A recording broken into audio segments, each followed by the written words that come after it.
উপস্থিত আছেন অত্র এলাকার সুপরিচিত ব্যক্তি বিশিষ্ট সমাজসেবক জনাব মোহাম্মদ শহীদুল্লাহ সাহেব। উপস্থিত আছেন আপনাদের ঐতিহ্যবাহী উমরাবাদ মাদ্রাসাতুল মদিনার প্রিন্সিপাল আল্লামা হযরত পারোয়া মোহাম্মদ আখতার হোসেন সাহেব দামাত বরকাতুল আলিয়া, জনাব মোহাম্মদ তাহের ভাই সাহেব। উপস্থিত সম্মানিত আশিকে রাসূল আমার দিনদার ইমানদার মুসলমান ভাইয়েরা, পর্দার অন্তরালে অবস্থিত শরীফা আবিদা চাহিদা আমার মা ও বোনেরা, সবার প্রতি আন্তরিক সালাম। আসসালামু আলাইকুম ওয়া রাহমাতুল্লাহি ওয়া বারাকাতুহু। আপনারা ওয়াজ শুনেছেন বাংলাদেশের প্রখ্যাত ওয়াইদিন বিশিষ্ট ইসলামী চিন্তাবিদ হযরত মাওলানা মুফতি জহিরুল ইসলাম ফরিদী সাহেব। আরো ওয়াজ করেছেন হযরত মাওলানা মোহাম্মদ কারি শামীম রেজা আল কাদরি সাহেব দামাত বরকাতুল আলিয়া। আরো প্রখ্যাত ওলামায়ে কেরামের ওয়াজ আপনারা শুনেছেন।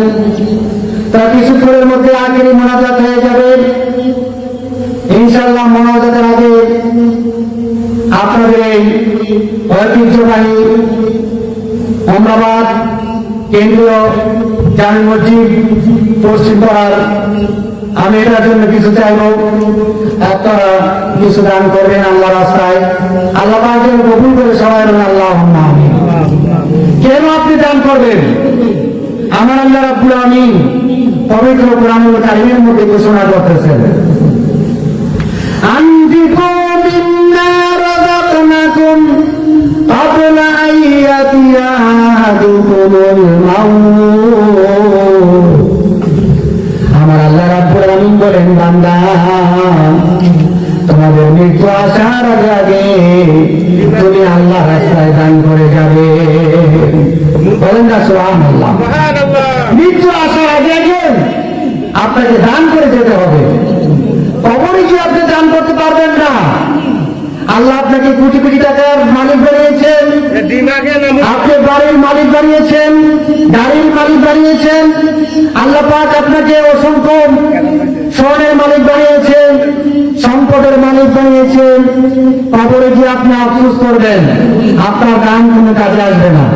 কবরে গিয়ে আপনি বলবেন, লাউলা আখারতানি রাব্বুল আমিন, আপনি যদি আমাকে একটু সময় দিতেন তাহলে আমি দান করে আসতাম। কিন্তু তখন আপনার এই ডাক আর কোনো কবুল হবে না। আপনি বলবেন, আনা কুনু মিনাস সাদিকিন, আমি দান করে করে সাদিকিনদের সাথে হয়ে যেতাম, সলিহিনদের সাথে হয়ে যেতাম। তখন আর কোন কাজে আসবে না। এর জন্য আমার আল্লাহ রাব্বুল আমিন আপনাকে দুনিয়ায় থাকতে দান করে যাওয়ার জন্য নির্দেশ দিয়েছেন। ঠিক আছে, মরে গিয়ে দান করা দেবো? দুনিয়ায় থাকতে দান করতে হবে। দুনিয়ায় থাকতে আপনাকে কি করতে হবে? দান করে যেতে হবে।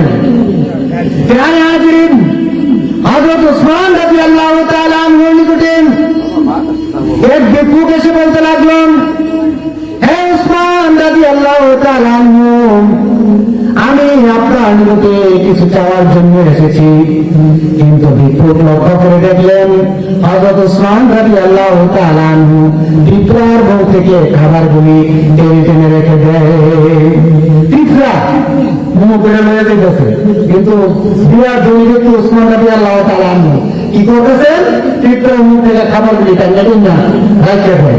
তো ভিক্ষুক বড় মনে ভাবে, আর যার কাছে আমি চাইতে মারলাম ভিক্ষা, পিঁপড়ার মুখে খাবার রেখে দেয়, এগুলোকে আবার কি দান করবো? এগুলোকে আবার কি দান করবো যে পিঁপড়ার মুখে খাবার রেখে দেয়? চলে আসছে দয়াল নবীর কাছে আয়েশা বলতে লাগলো, ইয়া রাসূলুল্লাহ, ইয়া হাবিবাল্লাহ, এমন এক ব্যক্তির কাছে আমাকে পাঠাইলেন যে কিনা পিঁপড়ার মুখ থেকে খাবার রেখে দেয়, সে আমাকে কি দান করবে? দয়াল নবী ডাক দিয়ে বলেন, যাও যাও, আবার যাও, তোমাকে দান করবে, যাও। ওই ভিক্ষুক আবার গেল, যাইয়া দেখলাম কতগুলা তুলা ওই দুনিয়ার আছে। কি ওই দুনিয়ার আছে? তুলা। তুলা দিকে বাতাসে উড়ে উড়ে যায়। ওসমান রাদিয়াল্লাহু তাআলা তুলাটা বাতাসে ধরে দেয়, আইনা রয়ে সময় সময়া রোদ দেয়। তো ভিক্ষুক মনে মনে ভাবতেছে, হায় হায় রে, ওই সময় দেখলাম পিঁপড়ের মুহূর্তে খাবার রেখে দেয়, তখন দেখতেছি তুলো বাতাসে রেখে দেয়, এইবারে আবার কি দান করবো, নবীজির কাছে আবার গেছে। ইয়া রাসূলুল্লাহ, ইয়া হাবিবাল্লাহ, ওই ব্যক্তি আমাকে কি দান করবে, সে তো বাগান থেকে তুলাগুলি টাইনা টাইনা রাখে দেয়। আমার দয়াল নবী মায়াল নবী রাখতে বলেন, যাও যাও আবার যাও, আমার ওসমান তোমাকে এমন দান করবে তুমি খুশি হয়ে যাবে, জোরে কোন সুবহানাল্লাহ। এবার যাইয়া সাহস করে বলতেছেন, হে আল্লাহর বান্দা, দয়াল নবী মায়ার নবী আমাকে আপনার নিকটে পাঠাইছে আপনাকে কিছু দেওয়ার জন্য, জোরে কোন সুবহানাল্লাহ। দয়াল নবী তোমাকে পাঠাইছে, তুমি যা এসে কিছু বলতেছো না, তুমি চলে যাও কেন? তো একবার দেখলাম আপনি পিঁপড়ের মুখ থেকে খাবার রাখেন, আরেকবার দেখলাম আপনি বাতাস থেকে তুলাগুলি রেখে রেখে আবার শুকাচ্ছেন, সেজন্য তো আমি চলে যাচ্ছি। এত অল্প জিনিস যে রেখে দেয় আমাকে সে কি দান করবে? ঠিক আছে, তোমাকে একটা উট বুঝাই করা জিনিস আমি তোমাকে দান করে দিলাম, যাও উটটা তুমি নিয়ে যাও, জোরে কান্না সুবহানাল্লাহ। ওই লোক ডাক দিয়ে বলেন, হ্যাঁ উসমান রাদিয়াল্লাহু তাআলা আনহু, আপনি কি আমাকে ঠাট্টা বিদ্রুপ করতেছেন নাকি? ভাই শোনো আল্লাহর বান্দা, আমি ঠাট্টা করি না, আমার উটের মধ্যে যা আছে সবই তুমি নিয়ে যাইবা। ওই আল্লাহর নবী সাহাবী মিসকিন ওই উটটা যখন নিয়ে যেতে চাইলো, ওই উটের পিছনে আরো 40টা উট হাঁটতে লাগলো, সুবহানাল্লাহ। আর 40টা উটের মধ্যে ওই মাল সামানা ছিল, টাকা পয়সা ছিল, সম্পদ ছিল।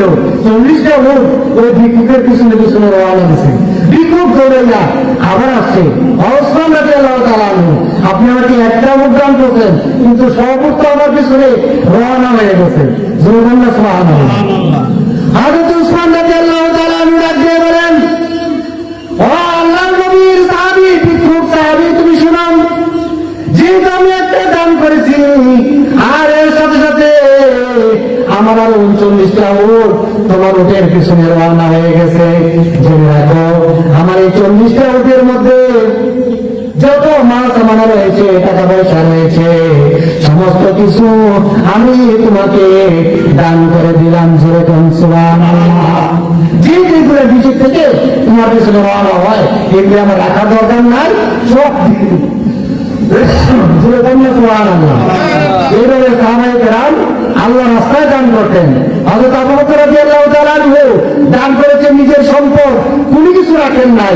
নবী আমার ডাক দিয়ে বলে, ও সাহাবী আবু বকর রাদিয়াল্লাহু তাআলা আনহু, আপনার সব সম্পদ দান করে দিলেন আল্লাহ রাস্তায়, তো বাড়িতে ছেলে মেয়ের জন্য, সন্তানের জন্য, পরিবারের জন্য কি রেখেছেন? আবু বকর রাদিয়াল্লাহু তাআলা আনহু ডাক দিয়ে বলেন, ইয়া রাসূলুল্লাহ, আমার পরিবারের জন্য আল্লাহ আল্লাহর রাসূলই যথেষ্ট, জোরে বলুন সুবহানাল্লাহ। হযরত ওমর রাদিয়াল্লাহু তাআলা আনহু সম্পদের অর্ধেক দান করে দিলেন। এভাবে সাহাবায়ে কেরাম বেশি বেশি করে দান করতেন, আবার কমের সময় কম কম করে দান করতেন। সেজন্য আমাদেরকে সর্বসময় সর্ব অবস্থায় দুঃখে তাকিয়ে কম কম, সুখে তাকিয়ে বেশি বেশি, ঠিক দাঁড়াই আসার রায় আপনি সুখের সময় দান করবেন, আবার দুঃখের সময় দান করবেন। আল্লাহ রাব্বুল আলামিন যেন আমাদের সকলকে সুখে দুঃখে সব সময় আল্লাহর রাস্তায় দান করার তৌফিক দান